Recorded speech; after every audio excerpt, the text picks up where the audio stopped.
আজকে আমরা দেখব কিভাবে সুজির হালুয়া বানাতে হয়। মাত্র কয়েকটা উপকরণ দিয়েই বানিয়ে নেওয়া যায় এই দুর্দান্ত স্বাদের সুজি রেসিপি। খেতে এতটাই সুন্দর হয় যে সুজির প্রত্যেকটা দানা আলাদা আলাদা করে বোঝা যায়, মুখে দিলেই জাস্ট মিলিয়ে যায়। চলো তাহলে বানানো শুরু করি। এক বাটি সুজি নিয়েছি, এখানে 200 গ্রাম সুজি আছে। সুজিটাকে শুকনো খোলায় ভেজে নেব। 4 থেকে 5 মিনিট মতো ভাজার পর সুজি থেকে সুন্দর গন্ধ বেরোতে শুরু করলে নামিয়ে নেব। এবার কিছু ড্রাই ফ্রুটস ভেজে নেব।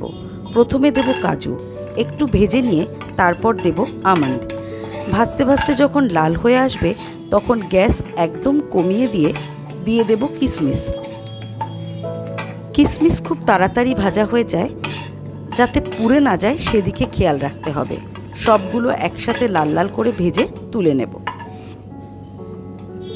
এবার কড়াইতে 6 টেবিল চামচ মতো ঘি গরম করে নিয়ে আগে থেকে ভেজে রাখা সুজি দিয়ে দেব আর ভালো করে সুজিটাকে ঘিয়ের সাথে ভেজে নেব।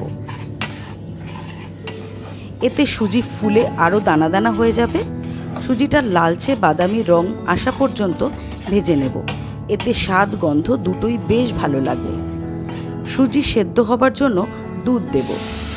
এখানে যে বাটি মেপে সুজি দিয়েছি সেই বাটি মেপেই 2 বাটি দুধ দেব। ভালো করে দুধের সাথে মিশিয়ে নিতে হবে। এখানে সুজি আরও একটু সেদ্ধ হবে, তাই আরও 1 বাটি দুধ দিয়ে মিশিয়ে নিতে হবে।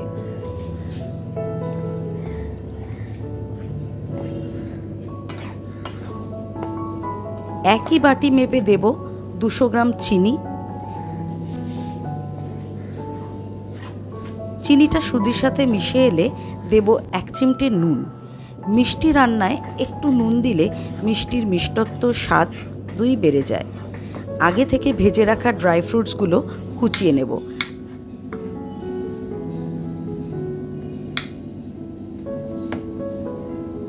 এবার ড্রাই ফ্রুটসগুলো সুজিতে দিয়ে ভালো করে মিশিয়ে নেব। 1/2 চামচ এলাচ গুঁড়ো আর 3 চামচ ঘি দিয়ে মিশিয়ে নেব।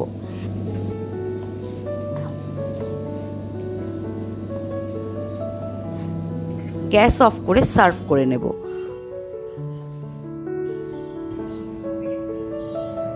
সুজির সাথে কিছু ড্রাই ফ্রুটস আর ড্রাই রোজ পেটালস দিয়ে সাজিয়ে নেব, এটা সৌন্দর্যের জন্য। তৈরি হয়ে গেল আমাদের সুজির হালুয়া। রেসিপিটা ভালো লাগলে একটা লাইক আর কমেন্টস করে জানিও কিন্তু। আবার দেখা হচ্ছে অন্য কোনো রেসিপি নিয়ে পরের ভিডিওতে।